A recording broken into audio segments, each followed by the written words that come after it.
Située entre deux puissants voisins, la Chine et la Russie, la Mongolie déroule ses immenses paysages de steppes, de taïga et de montagnes sur un territoire 3 fois vaste comme la France.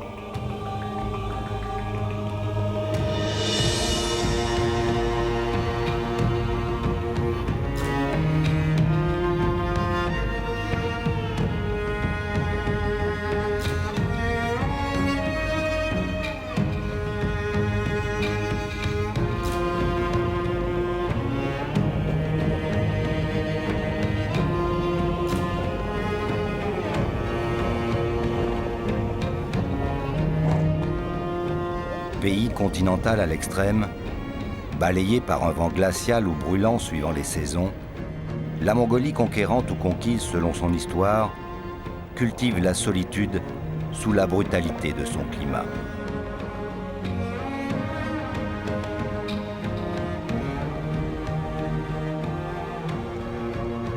Sur ces terres ne pardonnant ni la faiblesse ni le doute, la plus rude des existences a forgé l'âme mongole et la farouche histoire d'un peuple nomade que va rencontrer l'équipe d'Ushuaïa Nature.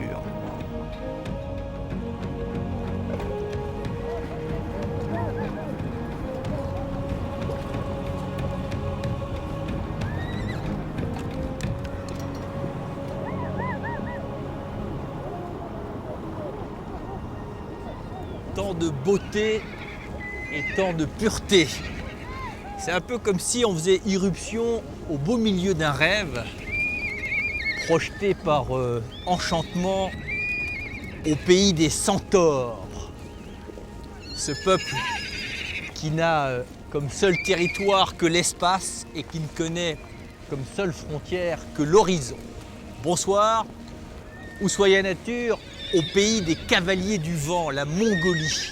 Ces Mongols dont le sort fut de tout temps inféodé à celui du cheval, qu'ils furent probablement les premiers à domestiquer il y a de cela 5000 ans, à telle enseigne qu'un proverbe mongol dit qu'un Mongol sans cheval, c'est comme un oiseau sans aile.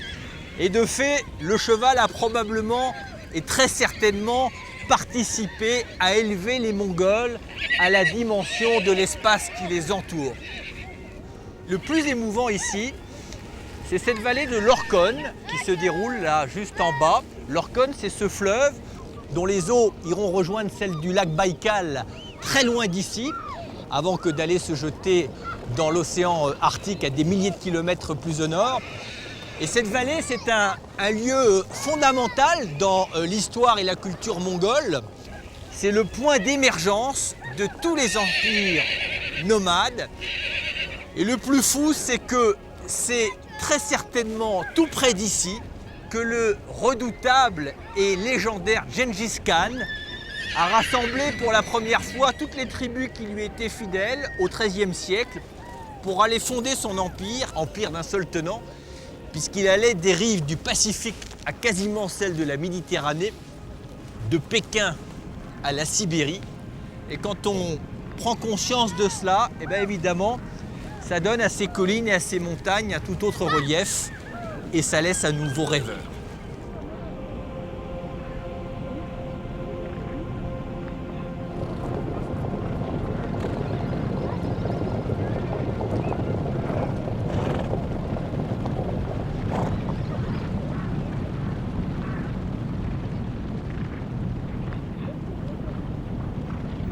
Dans cette vallée de l'Orkhon, Nicolas Hulot va partager quelques épisodes emblématiques de la vie pastorale des descendants de Gengis Khan, le plus grand colonisateur de tous les temps.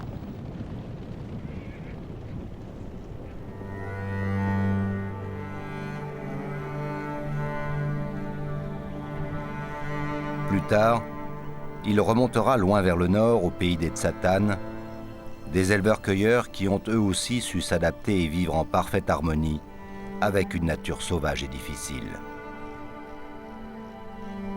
L'habitat et le mode de vie des Tsatanes rappellent étrangement ceux des Indiens d'Amérique, dont ils sont d'ailleurs les lointains cousins.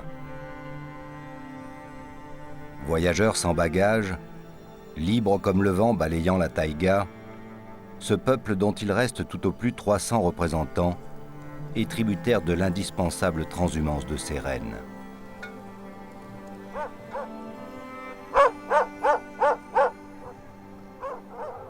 C'est l'été en Mongolie. Climat continental oblige, les journées sont agréables, les nuits souvent glaciales. Les enfants dorment pourtant à la belle étoile, habitués au petit matin givré. Ils pourront se réchauffer quelques instants à la chaleur du foyer qui brûle sous la tente et fait fumer le sommet des tipis.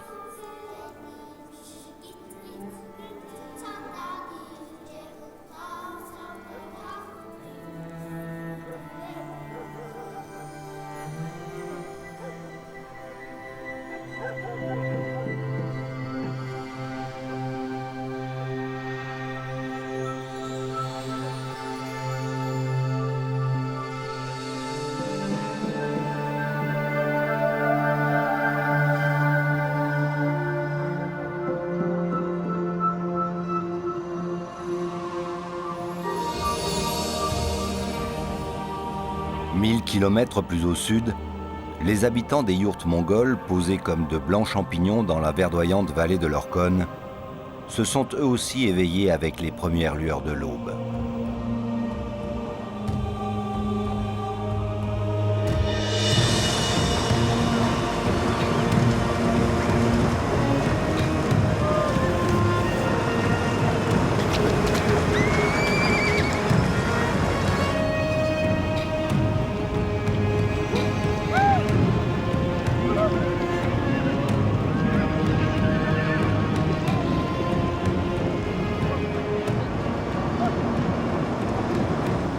Dans ces contrées sans limite, les Mongols imposent une domestication minimale à leurs chevaux. Une manière pour ces derniers de conserver l'instinct sauvage, indispensable à leur survie. La horde est ainsi capable de trouver sa nourriture par ses propres moyens et de se défendre contre les attaques toujours possibles des prédateurs qui rôdent parfois dans les environs du campement. Le rassemblement matinal est toujours sportif. Un jeu pour les hommes et qui sait, peut-être bien aussi pour les chevaux.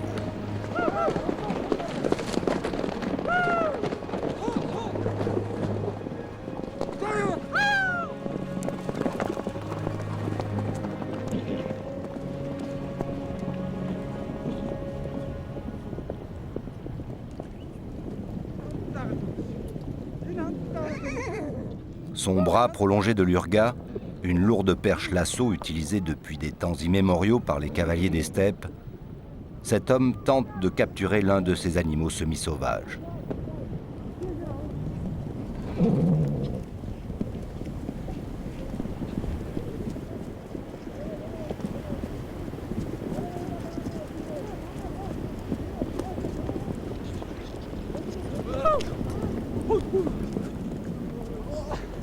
Seuls sont attrapés les chevaux dont ils auront besoin dans leur vie quotidienne.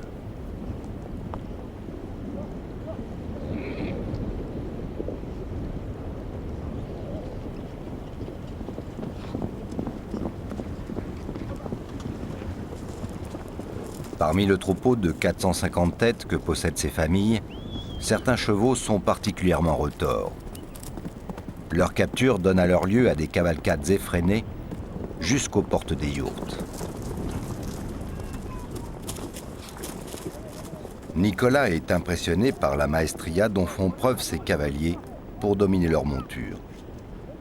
Il rejoint bientôt Amara, une jeune anthropologue mongole et francophone. Bonjour. Comment ça va? C'est mouvementé l'urga. Hein? Ah ouais. C'est un C'était métier, bien? hein? Oui, c'est bien. C'est impressionnant de les voir. T'as réussi à attraper un cheval? Non, moi j'ai pas attrapé, non. J'ai essayé de les aider, mais en fait, je pense pas que j'ai été d'une grande utilité. Ça y est, ils vont commencer à les dresser. Ouais. Oh, oh. Vache. Ça m'impressionne. Oh là là. Quand ils les capturent, après ils les mettent en plusieurs catégories, hein, selon différents critères. Oui, c'est Cheval de berger. Oui, c'est cheval de berger. Certains chevaux de berger, ils sont tellement bien après leur travail, donc ils font tout seuls ramasser les tâches. Donc, À la limite, il n'y a pas besoin de cavalier, le Oui, cheval c'est fait ça. comme les chiens, il va ramener le troupeau. Oui, c'est ça, ils ramassent tous les troupeaux et ils l'amènent. Aussi le cheval de bas aussi, donc c'est lui qui l'amène les yaourts, etc. Transporte les charges, transport, d'accord. Après, il y a des chevaux qui sont vraiment spécialisés dans ce qu'on vient de faire, l'ourga. Oui, c'est ça, le cheval d'Ourga, on appelle ça. Il faut vraiment un cheval qui est capable de virer sur place, qui est très agile, quoi. Ouais, c'est ça. Après, alors, il y a le cheval de course pour le nadam notamment. Alors Ouais. ça, c'est vraiment les Ouais. pur sang, quoi, les plus vifs. Oui, c'est ça. Et autrefois aussi, il existait cheval postal. Voilà. Les relais postaux ont été faits sous Gengis Khan. Oui, c'est ça. Hein? Il y avait une monture fraîche toutes les 30 km et ça permettait de traverser le royaume, enfin l'empire, en 24 jours, ce qui est quand même extraordinaire. Et ce système de relais équestre, de relais postal, a fonctionné, je crois, jusqu'en 1949 un peu. Oui, 49, c'est ça.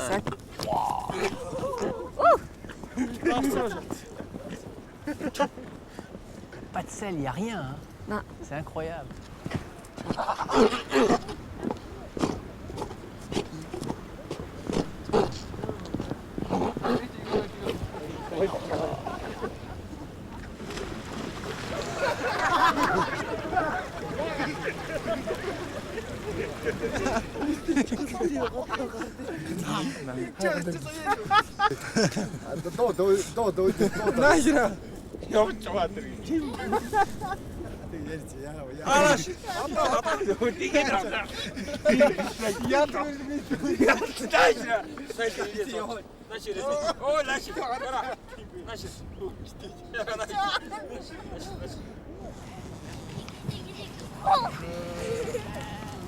Près des habitations, les enfants ne sont pas en reste. À eux incombe le rassemblement matinal des chèvres. Filles et garçons participent à la vie communautaire. Avec un urga de plus petite taille, ces jeunes Mongols capturent les animaux récalcitrants.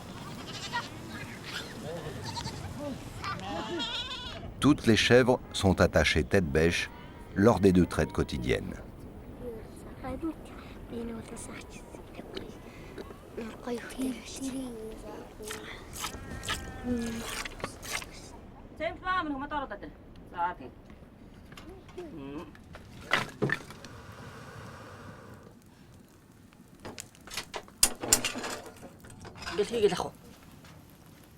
Une partie du lait est conditionnée pour devenir fromage, l'un des composants majeurs de l'alimentation des Mongols de la steppe.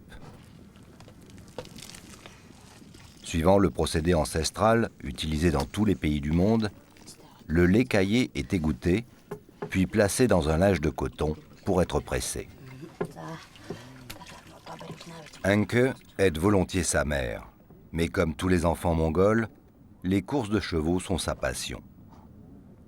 Elle est fascinée par les médailles accrochées près de l'entrée de la yourte, symbole des victoires des chevaux de la communauté lors de la grande course du Nadam, qui a lieu chaque année du 10 au 14 juillet. Chaque famille s'y prépare. Aujourd'hui, garçons et filles en âge de monter à cheval, et l'on apprend dès 3 ans chez les Mongols, s'apprêtent à prendre le départ d'une course d'entraînement, attentifs aux conseils prodigués par les adultes.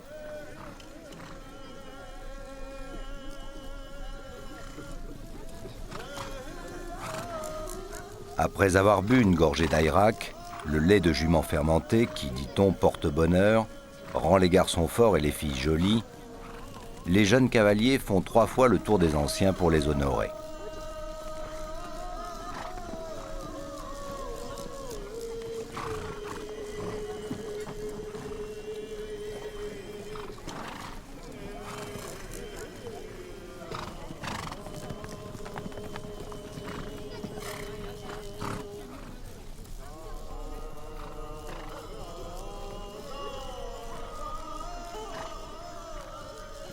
Conscients de porter l'honneur de la famille sur leurs frêles épaules, ils s'élancent pour un long galop dans la plaine.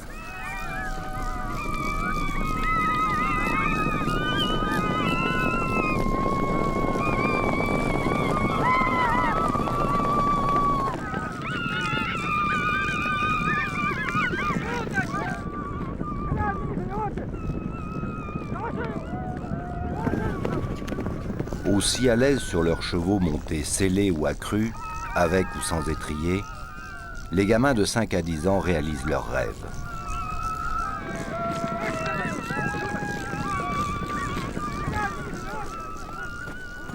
Lorsqu'ils coupent la ligne d'arrivée, la fierté illumine les jeunes visages.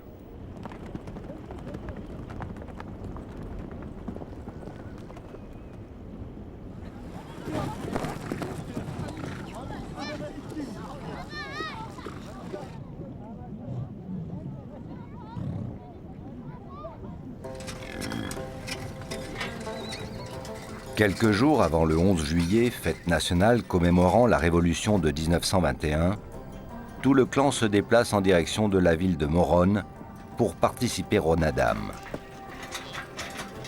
Dans cette vallée, Gengis Khan parvint à rassembler et unifier l'immense armée qui lui permettra au XIIIe siècle de créer le plus vaste empire de l'histoire.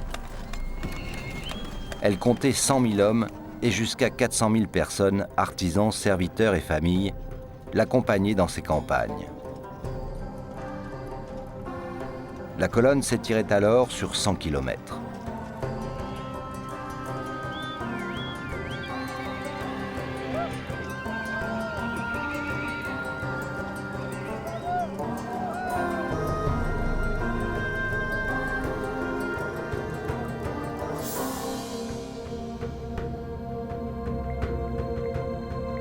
Morone, l'une des villes des 18 provinces de la République de Mongolie, conserve dans ses murs les stigmates de la culture nomade.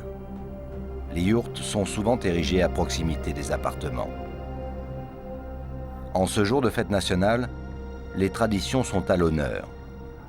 La cité va vivre pendant 3 jours, au rythme du Nadam, ce dialogue avec les esprits ponctué par 3 disciplines, le tir à l'arc, la lutte et la course à cheval. Si le tir à l'arc est tombé en désuétude, la lutte demeure plus que jamais, avec les courses de chevaux, le sport national.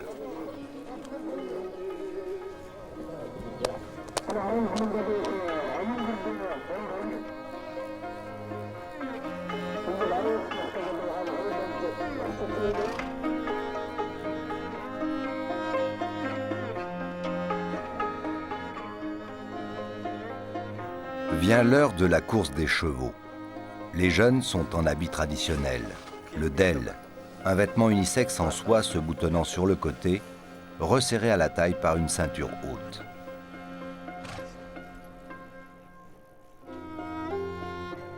Le Nadam est aussi l'occasion pour tous les saltimbanques de se produire devant la foule. Cette contorsionniste fait preuve de sa souplesse pour le plus grand plaisir de l'assistance.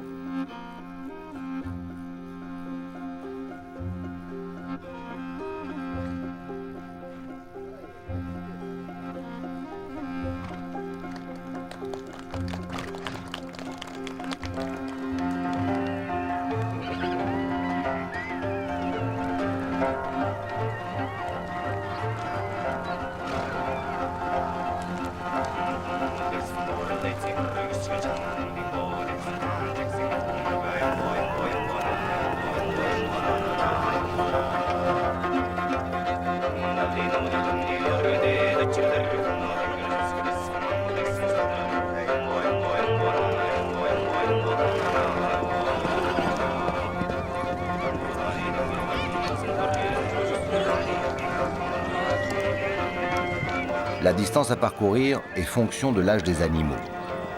Pour ces chevaux de 2 ans, ce sera 25 km. Le jeune vainqueur et surtout sa monture seront les héros du jour et de l'année. Mais les derniers arrivés ne seront pas déconsidérés pour autant. Ici, l'essentiel est de participer.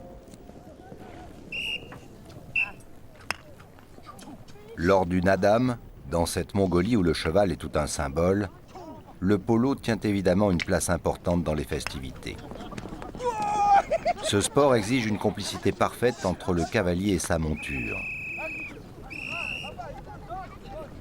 Il est dérivé du bouskachi, toujours pratiqué en Asie centrale. Mais alors, la balle est remplacée par une dépouille de chèvre ou de mouton que les cavaliers se lancent et s'arrachent.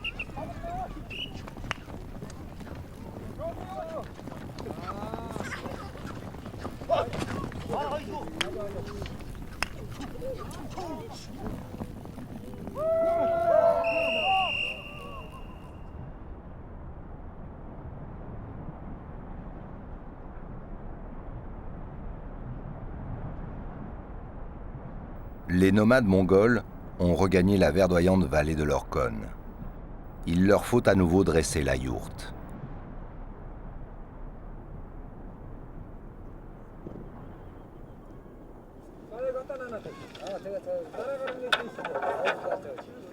Connue depuis le 5e siècle avant notre ère, la yourte turque, appelée ici ger, reste l'habitation de prédilection des nomades mongols. Chaude l'hiver et fraîche l'été, sans ancrage au sol et pourtant d'une incroyable résistance au vent fort balayant la steppe, cette tente circulaire offrant 25 à 30 mètres carrés habitables suffit à elle seule à abriter une famille tout entière.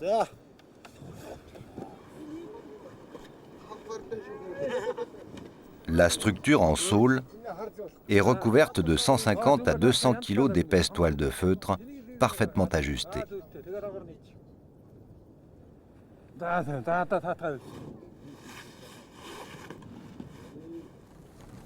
La nature offre à peu près tout à celui qui la respecte et sait l'apprivoiser. On tisse toujours les lanières de cuir à l'ancienne et leur solidité est à toute épreuve. Les ovins représentent le plus important cheptel de Mongolie. On en compte plusieurs millions de têtes.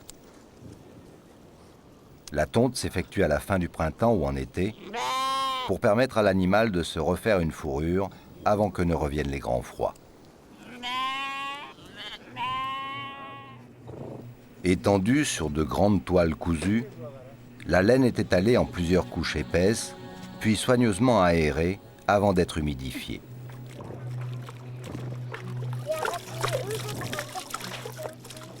Si les premières étapes de la fabrication d'un nouveau feutre sont sous la responsabilité des femmes, la finalisation de ce tapis 100% naturel est du ressort d'un homme qui passe de village en village et propose son savoir-faire.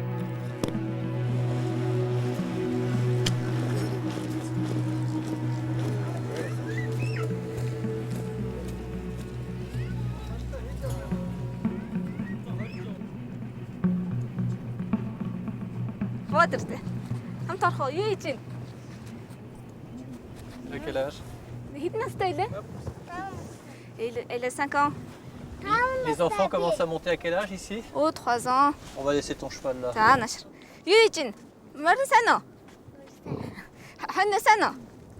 자, 그다음에 세메트노. Saïbaïno. Ah, Nicolas, Guidocon. C'est la grand-mère? Oui, c'est ça. Ici, toi. Saïbaïno. Ça Ça va, je prononce pas trop Ça mal? va, très bien. Ils sont combien là? Ça maintenant. Ils sont combien dans la famille? Oh, ils sont nombreux. On est dans la famille de Monsieur Tsirndarja, Lui, c'est le grand-père. le grand-père. Quel âge il a, lui? Elle est Naya, 80. 80. Demande-lui si ça a beaucoup changé la vie ici depuis qu'il était très jeune.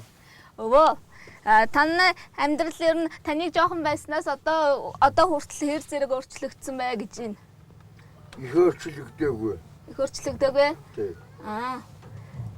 Ярил багтаана. Que Marcana n'a pas beaucoup changé. Non. Il a dit, ouais. Alors ça, c'est ce qu'on appelle ici l'airac. Oui, c'est ça, la cause. C'est du lait de jument. C'est très bon, hein. Il y a beaucoup de vitamines dedans. Et ça, c'est la boisson Préférée. préférée. Tout le monde en boit. Quand on boit ça, C'est un peu alcoolisé, hein? ouais. Ouais. C'est à peu près. En automne, par contre, c'est alcoolisé davantage. Hein. Parce que ça a eu le temps de fermenter. Ouais. Tu en veux? Il faut rendre les. Ah, à c'est la la dame. personne qui nous les a donnés. Parce que ce qu'il faut expliquer, c'est que dans une yourte, il y a des règles très précises.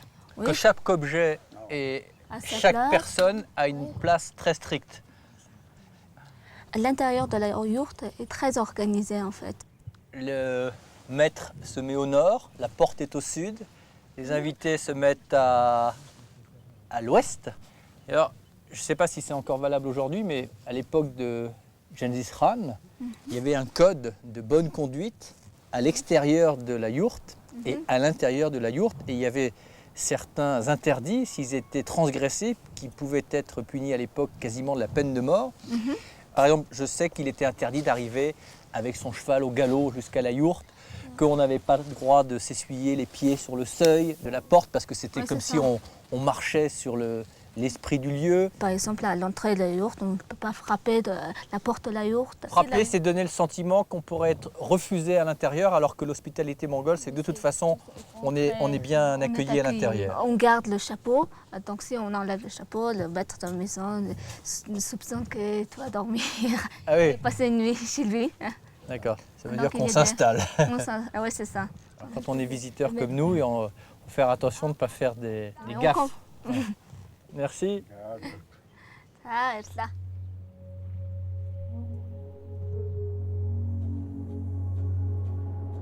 Animistes puis chamanistes au tréfonds de leur âme, les Mongols ont subi dès le XIIIe siècle l'influence des pays voisins d'obédience bouddhique. Le monastère de Zanabazar, dominant la vallée de l'Orkhon, est l'un des plus anciens de Mongolie.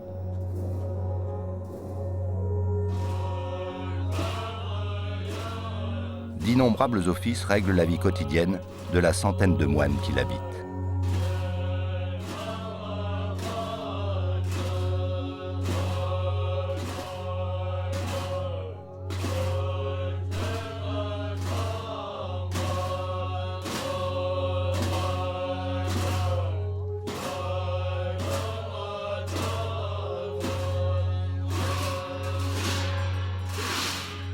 C'est pour étudier ces chants religieux et d'autres beaucoup plus rares qu'Alain Desjacques, ethnomusicologue français parlant couramment la langue du pays, parcourt inlassablement depuis 20 ans l'immensité de la steppe. Aujourd'hui, il est dans l'Altaï, dans l'ouest de la Mongolie, en plein pays kazakh réputé pour ses chasseurs à l'aigle. Les représentants de ce peuple de nomades farouches ont pour la plupart d'entre eux été contraints de quitter le sol russe à l'époque soviétique. Ils se sont alors réfugiés dans cette région bien plus difficile à vivre que la vaste plaine verdoyante de l'Orkhon.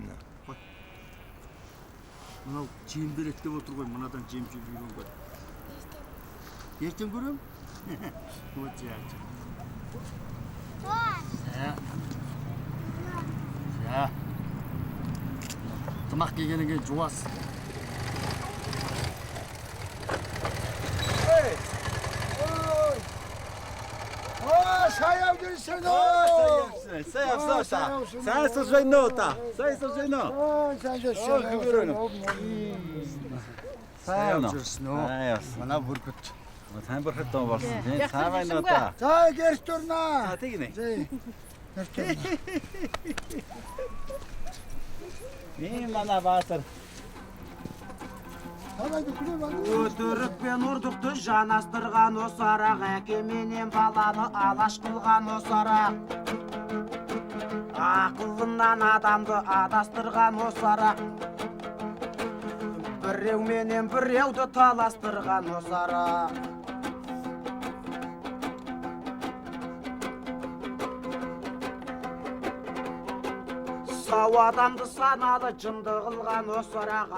À l'écoute de la grande diversité de ces peuples de Mongolie et de leur musique, Alain Desjacques traque les sonorités qui en expriment le mieux leur âme.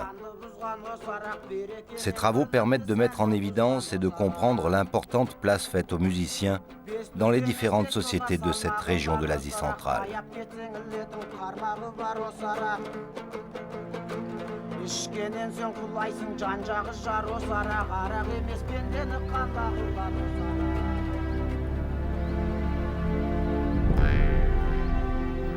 L'homme a repris sa vieille monture d'acier pétaradante et peu confortable, mais qui lui permet d'emporter son matériel un peu partout.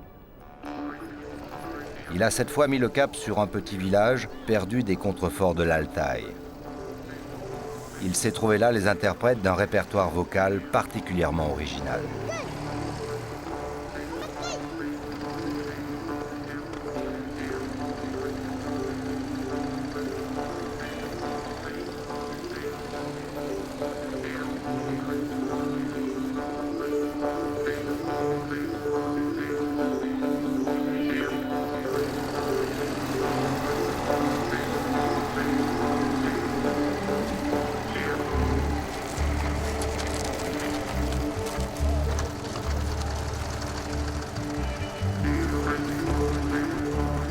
ces cavaliers sont des spécialistes du chant diphonique, réellement découvert depuis seulement une vingtaine d'années.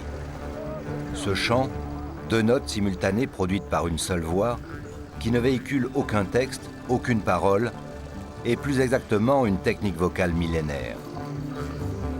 Pour ces hommes centaures, les chants et les mélopées doivent vibrer au diapason du monde animal et végétal, du vent de la steppe et des montagnes, et rythmer du soir au matin toutes les activités de la vie quotidienne.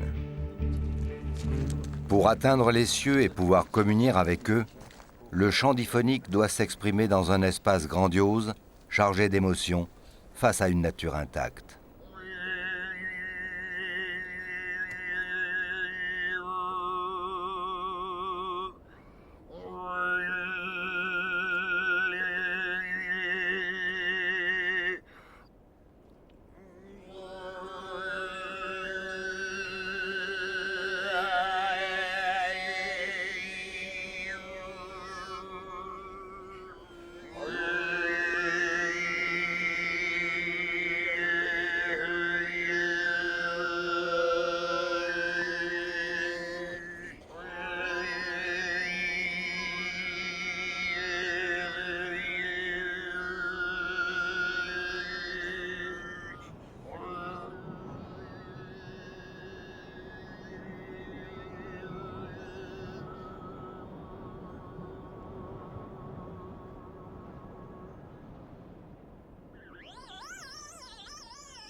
Isolé dans un coin de la steppe, Alain Desjacques transcrit les notes entendues, compose des mélodies et surtout couche sur le papier, emporté de blanche et de noir, quelques poussières de l'univers sonore des peuplades de Mongolie.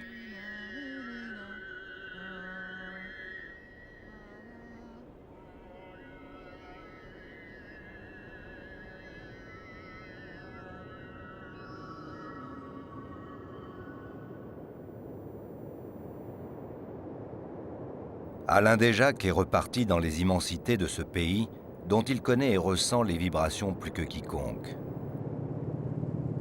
Il doit rejoindre Nicolas Hulot dans l'un de ces villages de yourtes blanches qui poussent çà et là sur le vert de la steppe au gré des pasteurs nomades mongols et de leurs nombreux troupeaux.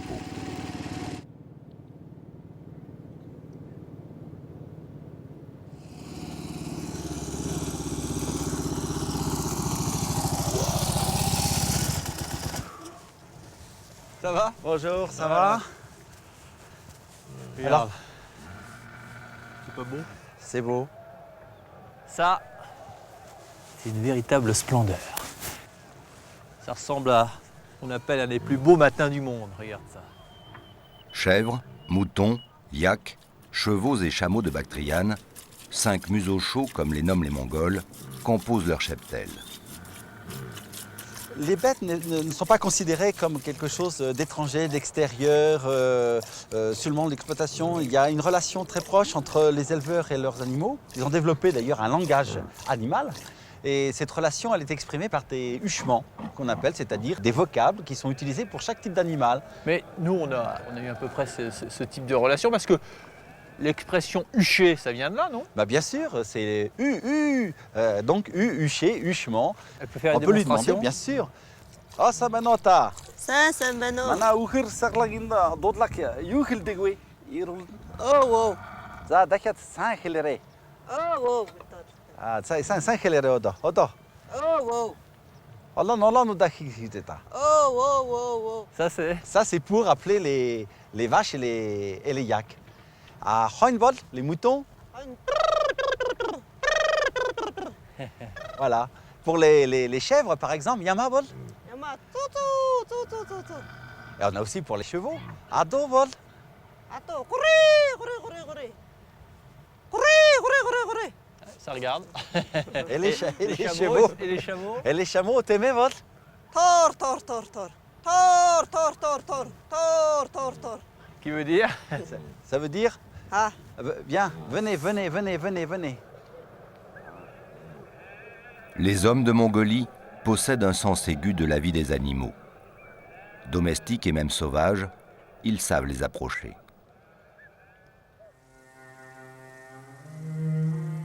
Sur les versants des profondes vallées et les contreforts des montagnes, la végétation profite de la courte belle saison pour croître et se régénérer.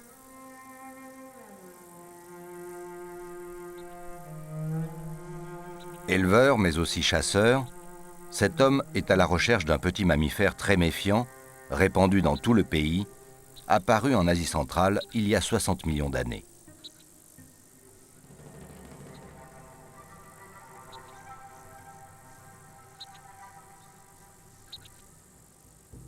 Pour approcher cette marmotte, l'homme a choisi de se déguiser en lapin.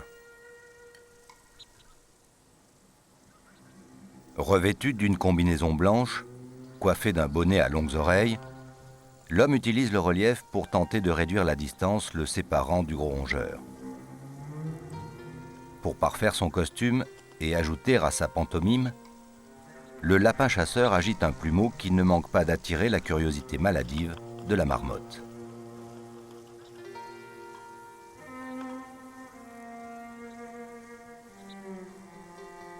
Posté à la sortie de son terrier tel une tour de contrôle, l'animal, bien dodu, forme une cible parfaite et presque trop facile.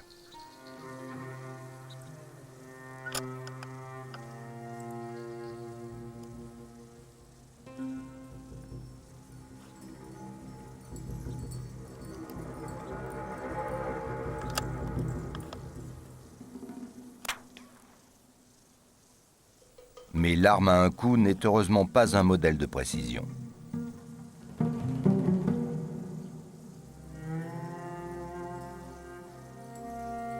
Mung Tsog, lui, n'est pas un chasseur. Biologiste, il arpente de longues journées un immense parc naturel où les animaux sont depuis longtemps protégés. Le scientifique prend des notes. Il dessine ce que doivent être les terriers d'été et d'hiver de cette marmotte en train de constituer ses réserves de graisse en vue de la longue période d'hibernation qui l'attend.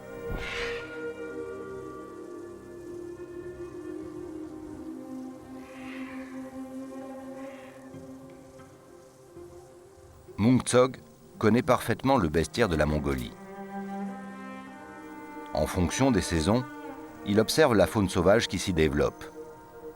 Loups, gazelles, bouquetins de Sibérie, pélicans, vautours-aigles, mais aussi ours de Gobi, léopards des neiges, chameaux, ânes, chevaux sauvages et cerfs peuplent ces régions.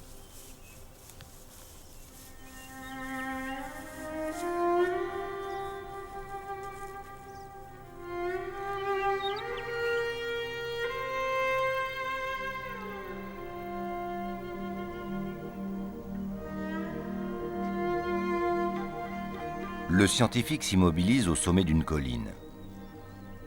À quelques centaines de mètres, pèsent tranquillement des chevaux de Przewalski, une espèce en voie d'extinction. Vrai cheval sauvage, impossible à dresser, le Przewalski possède un chromosome de plus que son frère domestiqué par l'homme.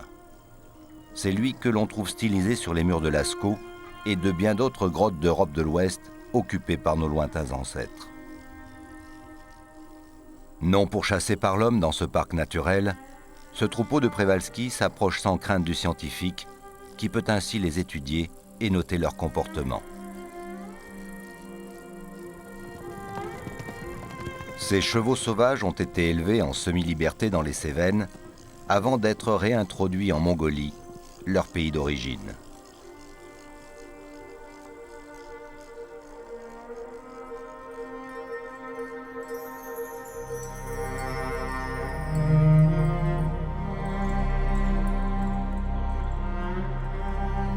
Sur cette arche de Noé, dans ce pays qui ne compte guère plus d'un habitant au kilomètre carré, Nicolas Hulot, Alain Desjacques et Amara s'apprêtent à prendre congé des nomades mongols qui les ont généreusement accueillis. À bientôt. Alain, dis-lui que la prochaine fois que je reviens, le temps de m'entraîner, je le prends à la lutte.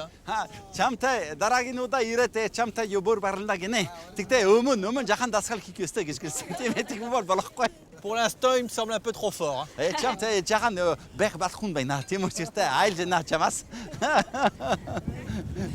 Tu remercieras mamie pour l'Irak. Oui.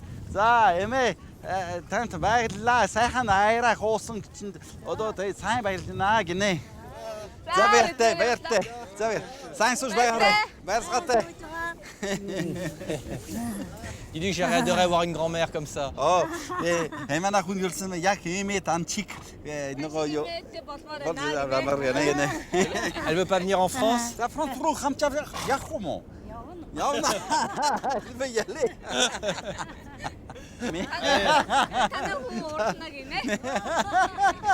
On y va, Mara? За, сайн сууж байгаарай.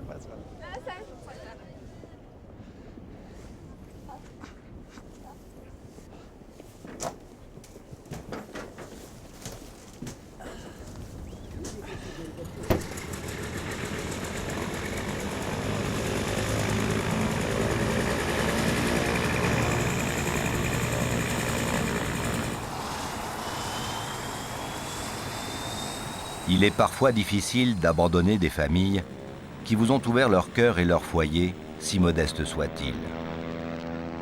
C'est assurément ce que ressent l'équipe d'Ushuaïa Nature en quittant ce campement de pasteurs nomades et ces yourtes posées sur la prairie comme autant de fleurs immaculées.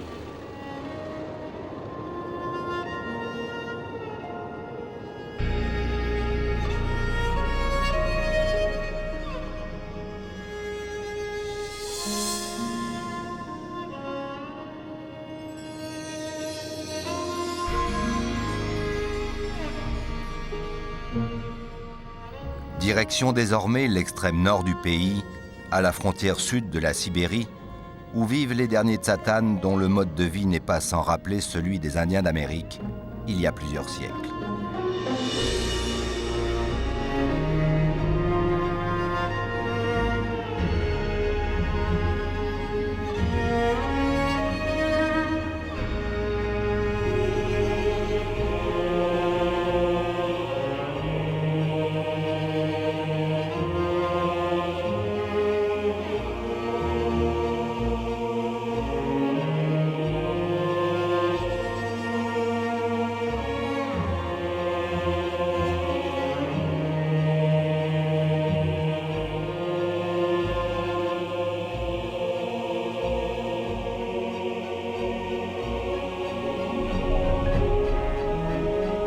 Après avoir survolé la région du lac Ovsgol, sous les ailes de l'appareil défile une succession de vallées sèches.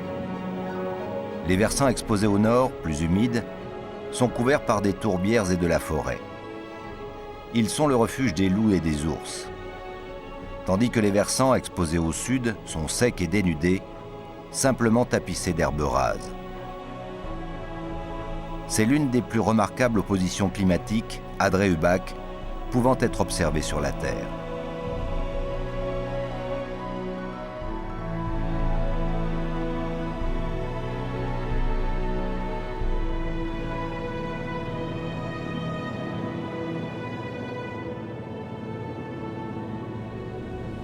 Ce qui est extraordinaire ici, c'est que on est probablement au cœur, au sens étymologique du terme, de l'Asie, et probablement à l'endroit sur Terre qui est le plus éloigné de tous les océans. On est vraiment au cœur du continent, et c'est là qu'ont choisi de vivre depuis la nuit des temps les derniers Tsatanes, ces nomades qui appartiennent au peuple mongol mais qui ne sont pas des Mongols, c'est-à-dire qui sont dans la République de Mongolie.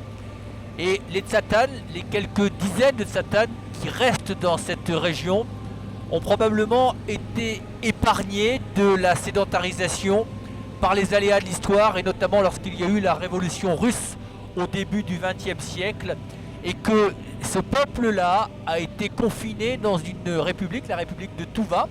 Et bien seuls quelques-uns d'entre eux, par le hasard du découpage des frontières, s'est retrouvés au sud, juste en territoire mongol, à l'abri dans cette taïga de montagne, et probablement cet isolement fait qu'on les a oubliés et qu'ils ont pu préserver leur mode de vie nomade assez différent de celui des Mongols. Et ce qui est assez émouvant, c'est de se dire que on est probablement dans le berceau d'un certain nombre de civilisations, et qu'une des choses qui va le plus nous frapper, c'est que les Tsatanes utilisent non pas des yourtes, mais des tipis, et que ce n'est pas un pur hasard si l'on retrouve l'usage de ces tipis chez les Amérindiens. Parce qu'on sait bien qu'à un moment ou à un autre, ces civilisations ont essaimé, ont franchi le détroit de Bering, et si l'on retrouve des similitudes, eh bien effectivement, ça n'est pas le seul effet du hasard.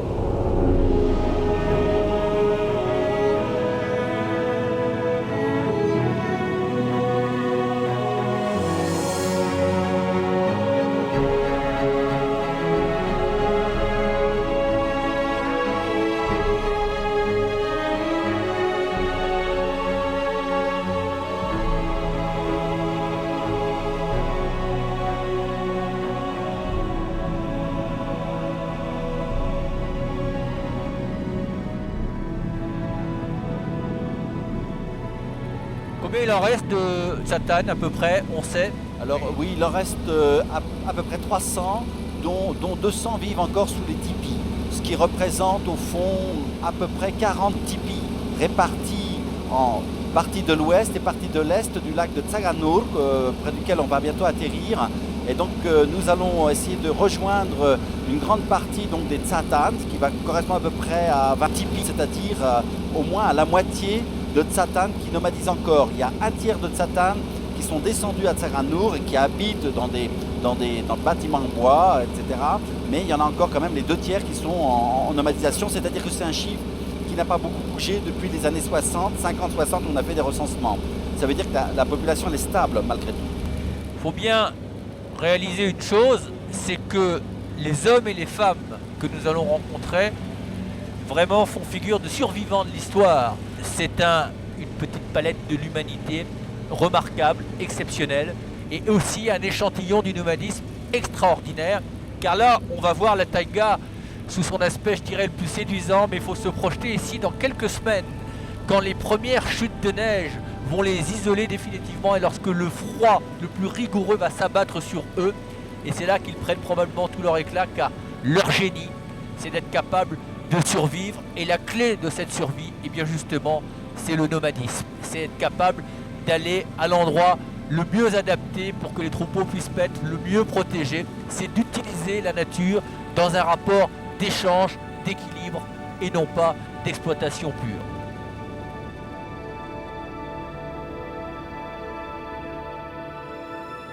Le vieil Antonov approche de la petite ville de Tsanganur. Les nombreuses habitations de bois prouvent l'indiscutable influence de la Sibérie toute proche, même si les yourtes fleurissent encore dans les jardins.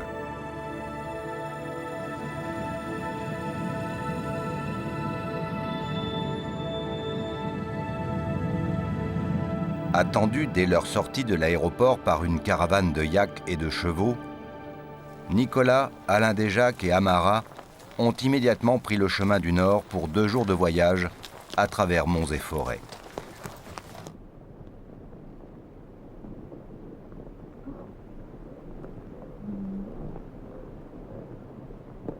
Il y avait un ethnologue qui avait fait ce parallèle entre la société sédentaire et la société nomade. Les nomades, par définition, ils rayonnent et les sociétés sédentaires concentrent. Voilà. On pense que c'est les hommes qui veulent nomadiser, mais au fond, c'est les animaux qui font nomadiser les hommes. Hein, c'est eux qui imposent la contrainte. C'est eux qui imposent la contrainte, c'est-à-dire qu'à partir du moment où il n'y a plus rien à manger, il faut se déplacer. En tout cas, on voit bien que le mode de vie nomade est conditionné à l'espace et que l'un des drames des sociétés nomades, c'est que leur espace se réduit comme une peau de chagrin, au même titre d'ailleurs que les animaux sauvages, et que ça semble de plus en plus incompatible. Et c'est bien triste parce qu'ils ont à nous délivrer des messages essentiels justement sur ces relations de respect mutuel que nous avons perdues, nous, au fil du temps, avec la nature et avec notre environnement.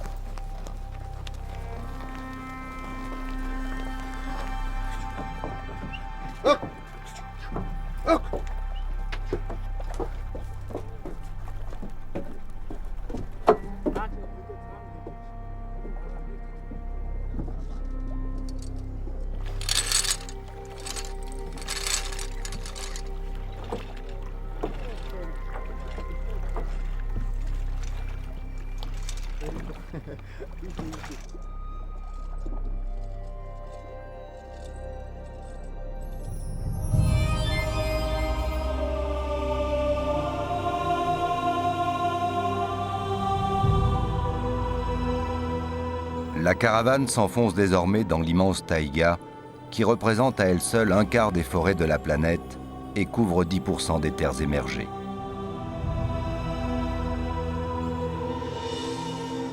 Certaines parties, appelées Ourmani, sont impénétrables. Qui ne connaît pas les Ourmani ne connaît pas la peur, dit un proverbe sibérien, résumant ainsi sa formidable densité.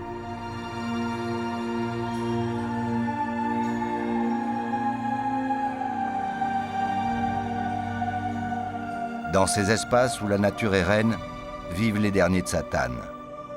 Une poignée de nomades qui a choisi délibérément de vivre dans les forêts les plus froides de la Mongolie, à l'écart de la civilisation, et que Nicolas va rencontrer.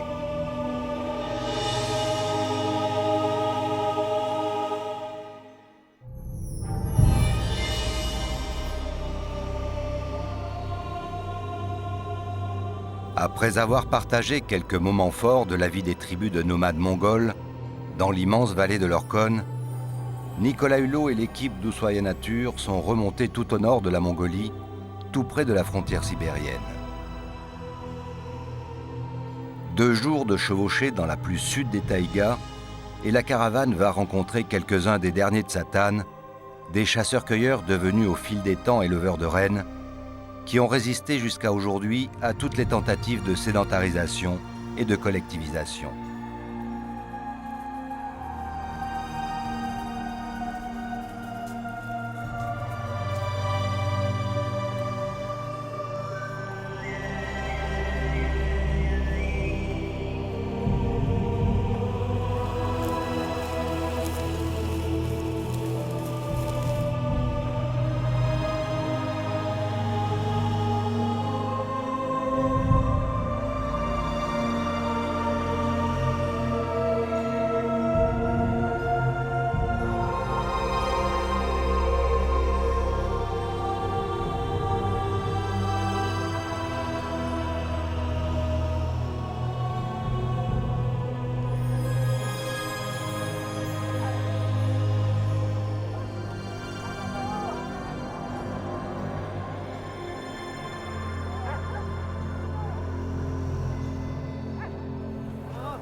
Samvatsano. Samvaino.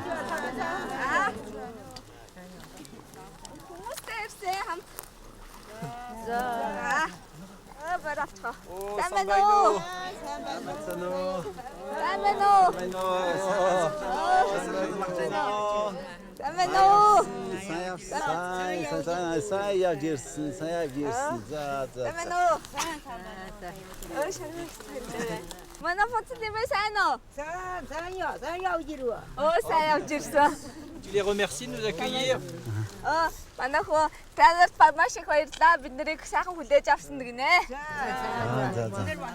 Dis-leur qu'ils habitent un très très bel endroit, un des plus beaux endroits de la Terre. Та нарыг маш гоё газар амьдардаг гинэ. Дэлхийд дээр хамгийн гоё газар та нар амьдардаг гэж. Ce qui nous ferait très plaisir, c'est de faire la transhumance avec eux. Та нартаас хамт явбал гоё байна гинэ. Жишээгээ. Mais on restera pas l'hiver. Hein. Гэхдээ үл энэ ч үлдэхгүй гинэ. Хүтэн байна. Il fait trop froid l'hiver. Ça descend pas moins 50. Moins 50. Oh là là là là. За. Si j'ai bien compris, il nous invite à prendre le thé, c'est Voilà, ça? c'est ça. Allez, vas-y. Vas-y alors.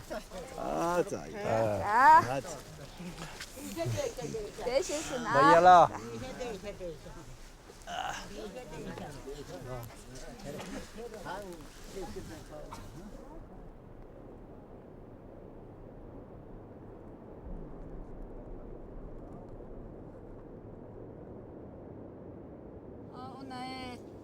Jebata.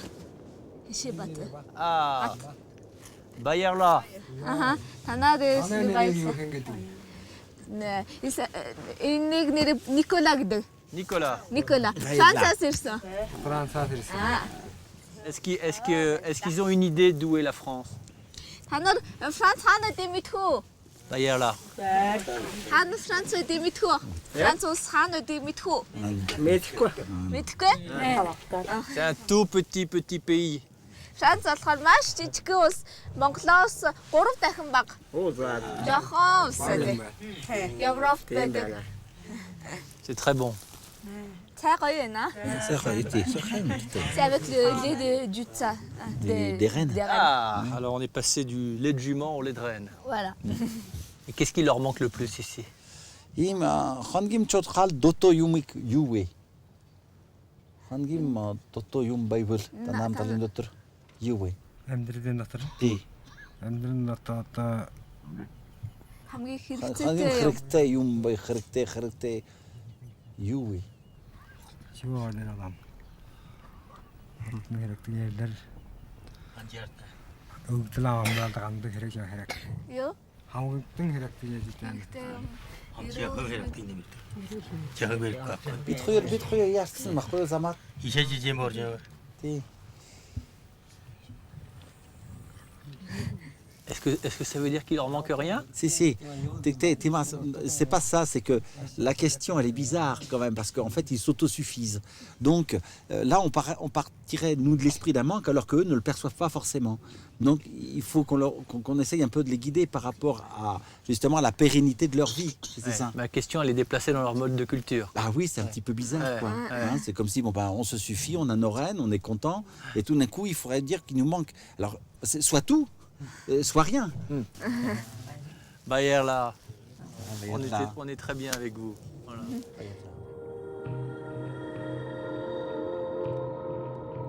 Sous les reflets d'or de la taïga, environ 70 tsatanes vivent dans des huttes de toile entourées d'un troupeau de 300 rennes.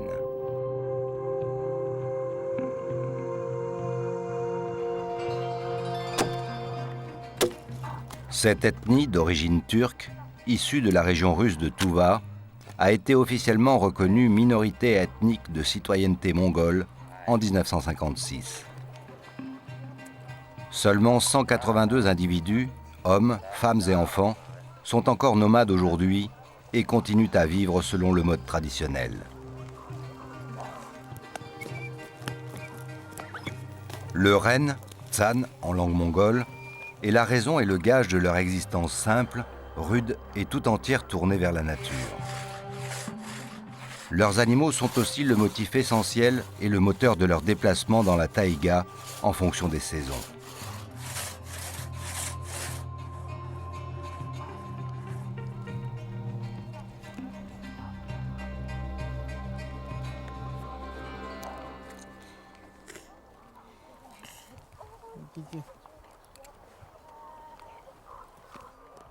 Эмээ, ямар гутлаа хийж байгаа? Том хүндээ. Том хүндээ. Манай энэ нэг дарга хүн байдаг юм тэрөнд.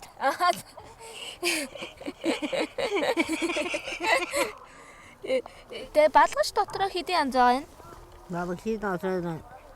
Amara profite de ses contacts rares avec les tsatanes pour faire son travail d'anthropologue. Тэгээд Гоо балгаши. гоо балгаш, хөшөө. Тай балгаши. Энд чинь байна уу? Энд байгаа. Энд чинь хэдэн хүүхдтэй хүүхдтэй? Оён шиг. Аюун ч юм гээ.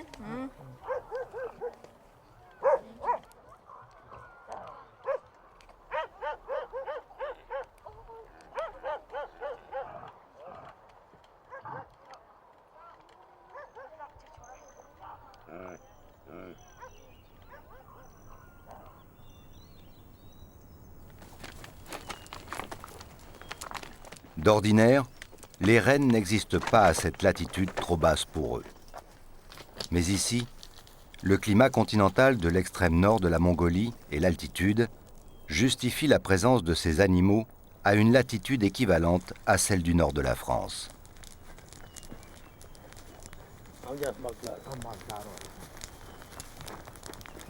Sur leur monture, Ces deux hommes sont partis dans la forêt de Mélèze, loin de leur village de tente, pour rapporter ce que peut leur offrir la nature, petit gibier, mais surtout plantes et fruits. Les hommes ont laissé les ruminants dans un endroit de la forêt où le sol est tapissé des lichens dont ils raffolent. Ces plantes, qui composent d'ailleurs presque exclusivement leur nourriture, sont une association de deux formes de microbes élémentaires, un champignon et une algue microscopique. Cet organisme symbiotique élabore des quantités de formes magnifiques et complexes aux couleurs subtiles. Certains lichens ressemblent curieusement au bois des animaux qui en font leur festin.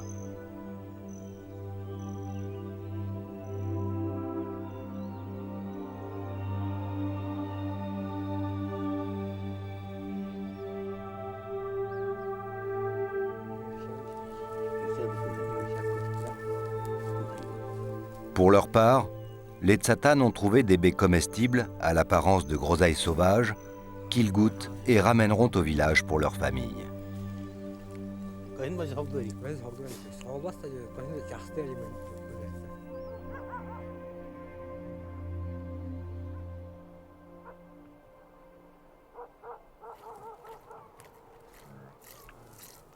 La traite des rennes domestiques incombe aux femmes de la tribu. Un lait très riche en protéines d'une grande valeur nutritive qui sert à blanchir le thé que l'on fait fermenter et que l'on transforme en fromage.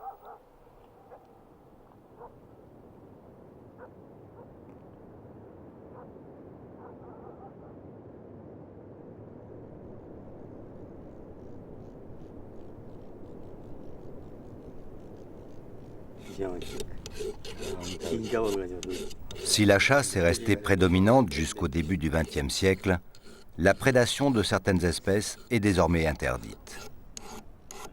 Elle a donc peu à peu laissé place à la cueillette et surtout à la pêche, pratiquée au printemps et en automne au harpon traditionnel.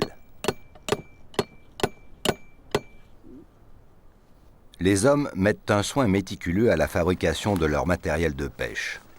Une longue perche de saule sur laquelle est fixé un trident aux pointes affûtées. Reste à courber légèrement la canne, un peu comme un arc, et ils sont prêts à partir.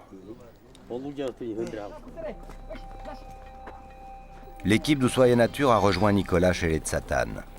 Elle a apporté avec elle du matériel de plongée et compte bien explorer une partie de l'écosystème aquatique de la région. Ce sera une première. Aux côtés du biologiste Laurent Balesta, Pierre Lenormand pour l'éclairage et le caméraman Cyril Tricot assureront les prises de vue sous-marines.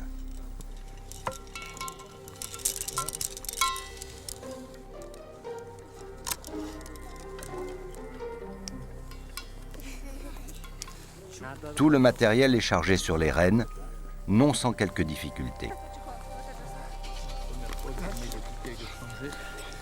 Sur le dos d'un renne. Belle annexe. Ça tient pas très bien. Hein. On voit que t'as fait la marine, toi.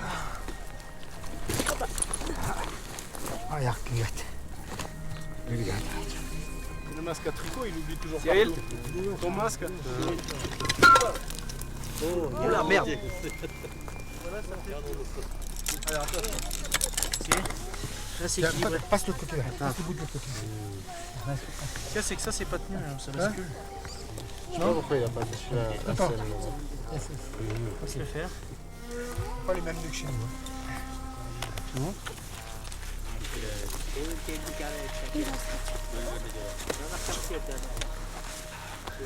devrais remettre ton tuba tout de suite.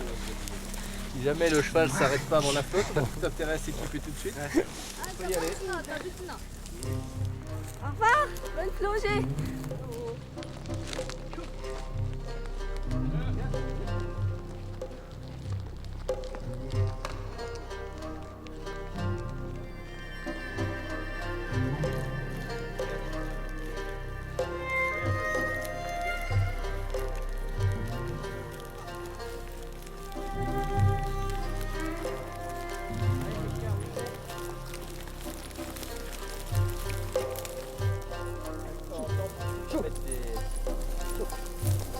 bagarre, les chiens.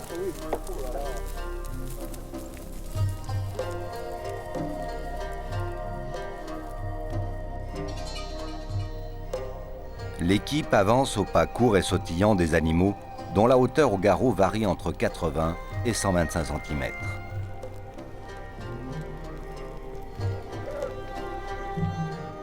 Les mélèzes sont omniprésents. Ces conifères à feuilles caduques sont certainement les recordman de la résistance au gel. En Yakoutie, on les a vus survivre à des températures de moins 70 degrés centigrades.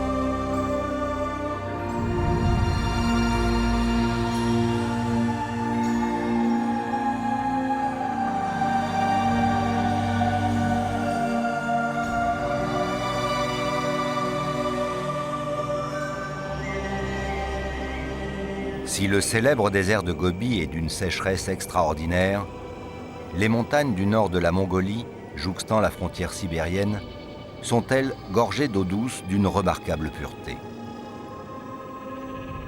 Dans cette partie du pays, d'innombrables lacs minuscules et des centaines de grands lacs d'effondrement débordent et alimentent des milliers de rivières. Partout, lorsqu'on survole la région, apparaissent des nappes phréatiques dont le bleu cobalt tranche sur l'or de la forêt. Pour la première fois dans l'un de ces lacs, des plongeurs vont essayer d'en observer la faune et la flore. On part au hasard ou on essaie de suivre les Tsatanes.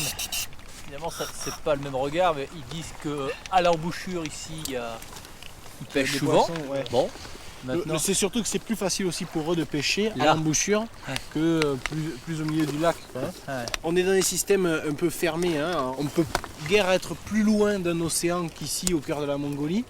Et les systèmes aquatiques, pour une grande majorité, sont dans des systèmes clos.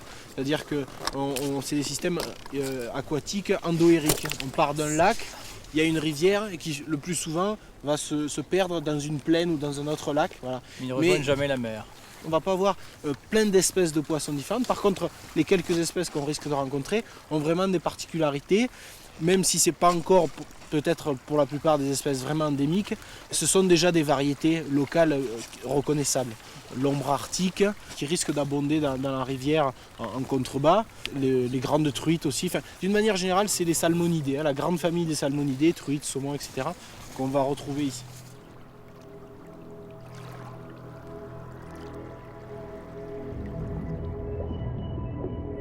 Nicolas et Laurent Balesta se sont préparés pour une longue plongée. Non en termes de temps passé sous l'eau, mais en termes de distance parcourue.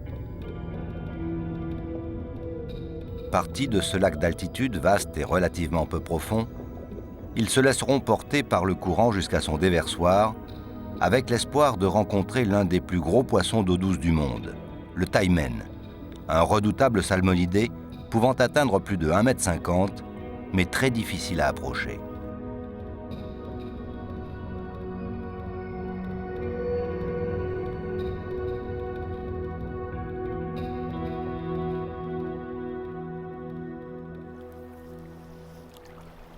Les pêcheurs Tsatanes ont pris position sur les rives de l'un des nombreux déversoirs du lac.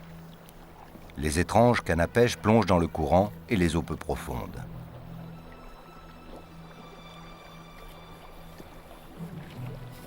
Après quelques minutes, ils changent d'endroit.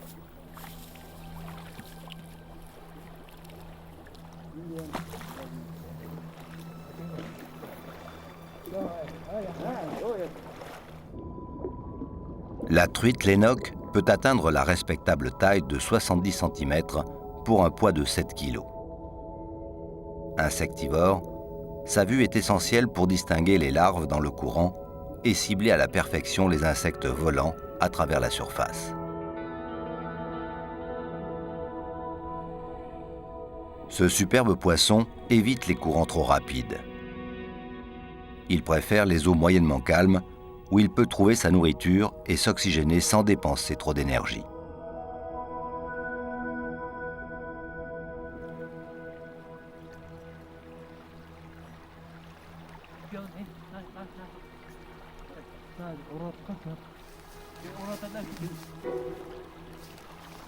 Les tsatanes pratiquent une pêche à vue exigeant coup d'œil et excellent réflexe.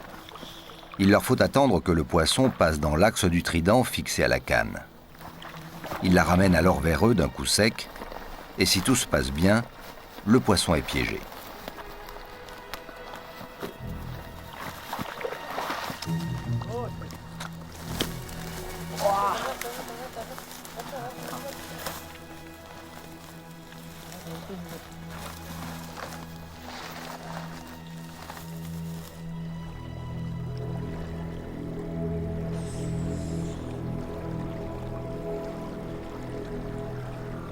Nicolas et Laurent Balesta ont bien entreaperçu le fameux taimen, mais ils n'ont pu hélas le filmer.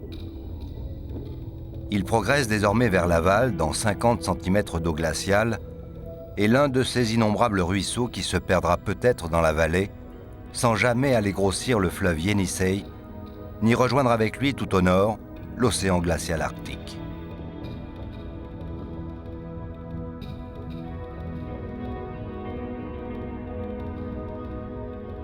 L'ombre arctique est aussi largement représentée dans ses rivières et ses lacs. Ce salmonidé, comme la truite lénoque, possède une deuxième nageoire dorsale dépourvue de rayons osseux. Son œil, étiré en pointe vers l'avant, lui permet une excellente vision verticale, très utile pour saisir les proies flottant ou volant au-dessus de la surface.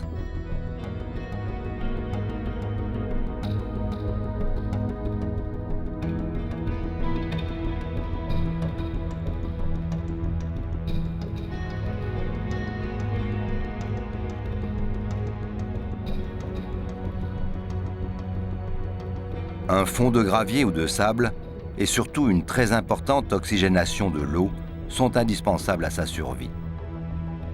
Ce poisson est le symbole d'une rivière en bonne santé. Celle de Mongolie en regorge.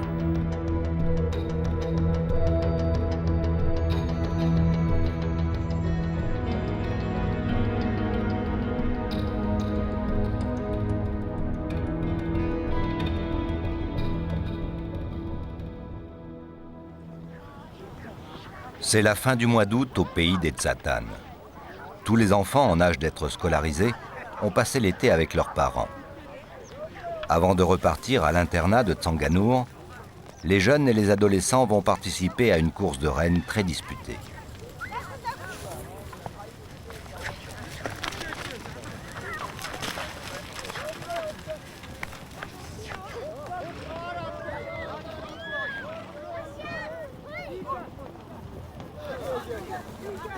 L'arrivée s'effectue devant les tentes où s'est réunie la communauté tout entière. Cette course est un rituel et une fête, mais aussi une communion avec la nature dont les tsatanes ont accepté une fois pour toutes d'être dépendants.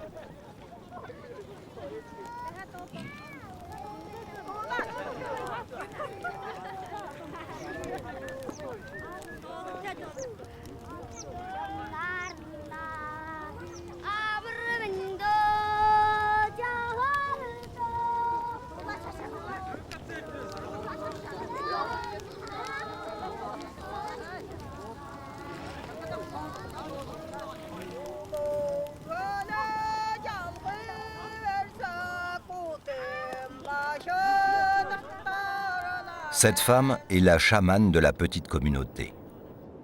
Les tsatanes ont conservé les pratiques du chamanisme sibérien.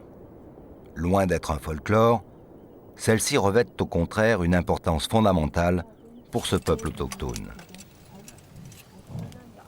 Le chamanisme leur permet d'équilibrer leur rapport avec la nature. Le chaman en est l'interface. Il en reste une demi-douzaine, hommes et femmes, âgés pour la plupart, dont la relève ne sera probablement pas assurée. Il y a une hiérarchie dans la société Tzatan? Non, pas vraiment, parce Mais que c'est quand même le chaman qui est le pivot. Oui, c'est le chaman qui est le pivot, mais il n'a pas un pouvoir politique de D'accord. ça. Il a un pouvoir Spirituel. spirituel.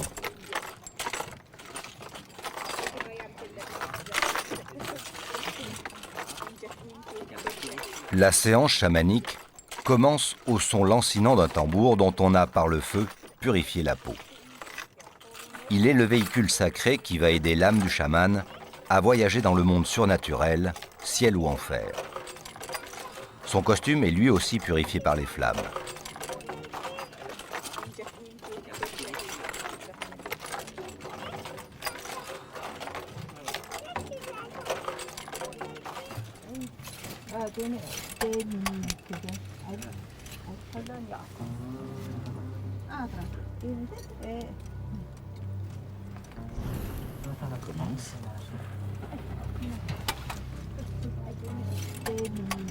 Dans quelques minutes, le son du tambour aidant, la chamane deviendra la courroie de transmission entre les esprits, la nature et les hommes.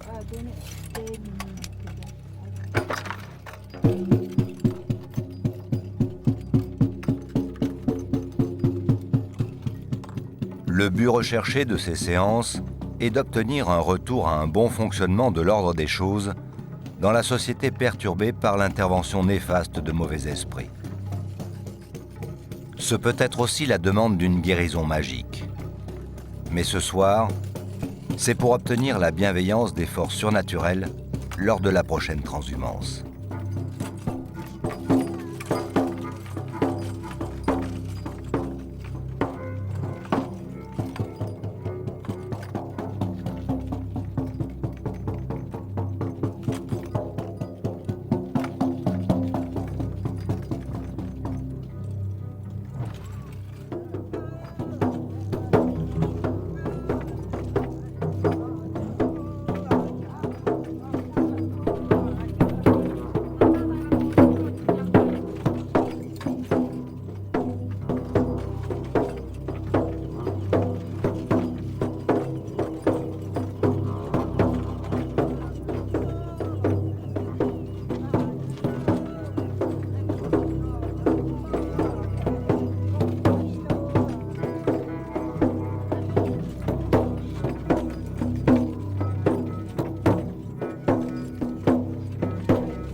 La vieille femme tombe en transe.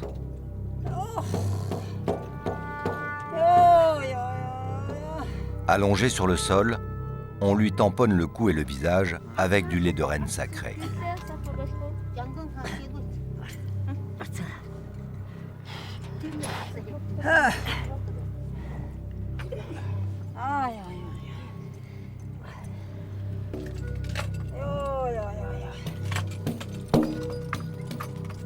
Après quelques minutes, elle reprend ses esprits et poursuit son voyage dans l'au-delà.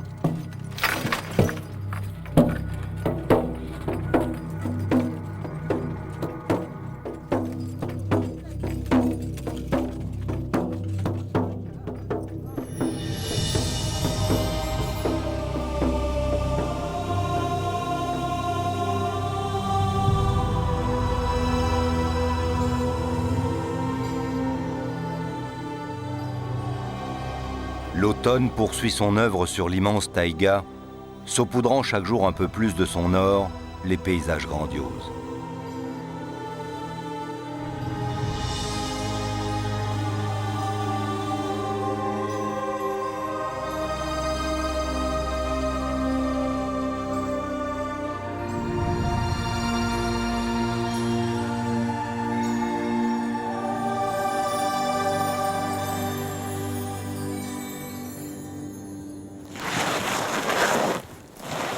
Au petit matin, les Tzatan démontent leur camp de toile, se préparant à migrer vers des cieux plus cléments. Ils déplacent leur campement 6 à 8 fois par an. Il leur faut 1 heure tout au plus pour démonter les tentes et charger sur les rennes les quelques matériels dont ils disposent.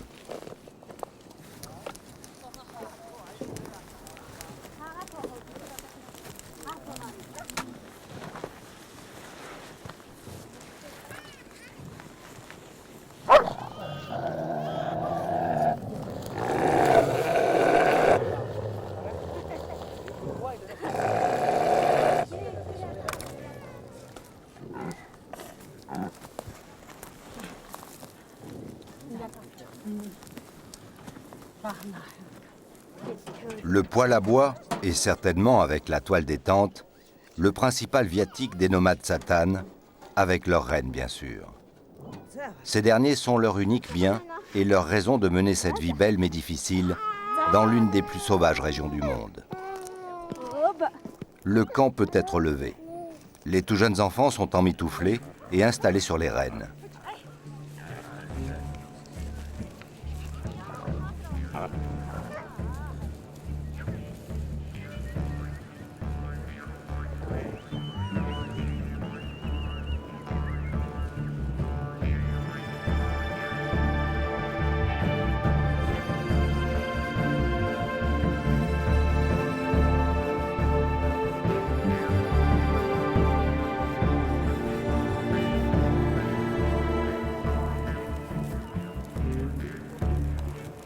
La transhumance s'effectuera en 3 ou 4 étapes. L'automne se passera sur des pentes forestières riches en mousse et en champignons, favorisant la prise de poids rapide des rennes en vue du terrible hiver.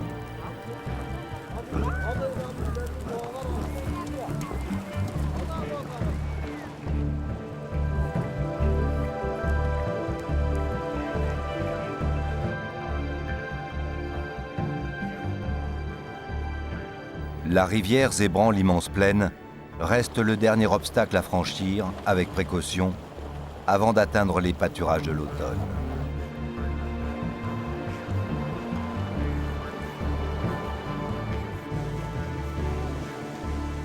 Combien de temps encore les Tsatanes pourront-ils mener la vie qu'ils ont choisie?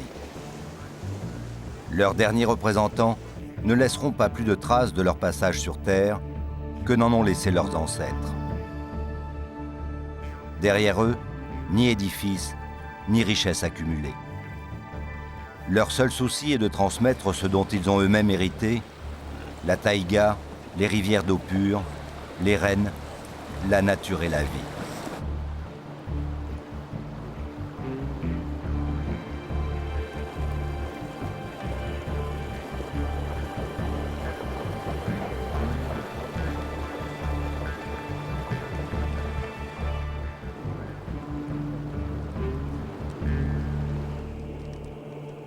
Je me souviens de cette phrase que m'avait dit un Touareg alors qu'il regardait ma montre à mon poignet.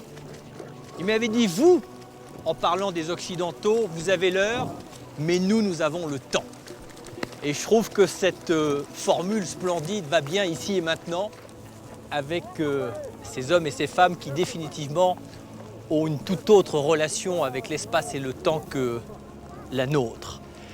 En tout cas, les moments passés avec les nomades mongols ou de Tsatanes auront été pour nous des heures d'un pur émerveillement.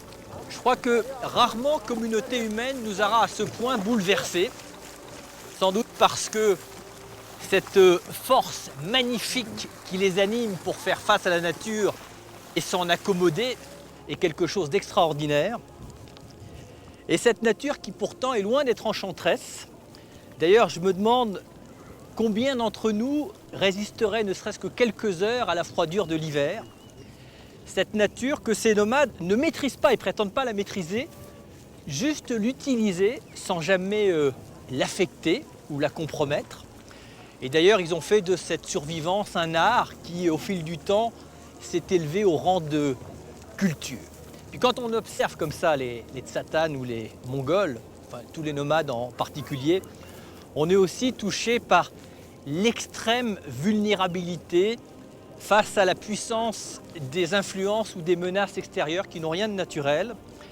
Et si d'avenir un quelconque système économique ou politique ou même le comble, un désordre écologique provoqué par des activités humaines à des milliers de kilomètres de leur territoire venait à sédentariser les derniers des résistants du nomadisme, je ne sais pas ce qu'ils auraient gagné ou je crains de trop bien savoir, mais ce que je sais surtout, c'est ce que nous y perderions. Je pense que l'humanité se priverait d'une lumière essentielle, car gardons à l'esprit qu'ils sont les derniers dépositaires de valeurs et de notions dont on devrait bien sans tarder s'inspirer. Et ils sont aussi les ultimes représentants de ce que j'appelle la société de l'être, en comparaison de la civilisation de l'avoir et du paraître. Et on devrait tenter de décrypter les messages et les leçons qu'ils portent en eux et qui font leur dignité. L'inaliénation des ressources naturelles, cette espèce de détachement à l'égard de la propriété, le partage du pouvoir, cette reconnaissance absolue avec la nature, et puis encore le sens de la famille, le respect des anciens, ce dialogue permanent avec les esprits, qui sont tout cela autant de notions qui chez nous sont tombées en désuétude et qui font que probablement eh bien, notre vision de la civilisation est quelque peu erronée. Bonsoir.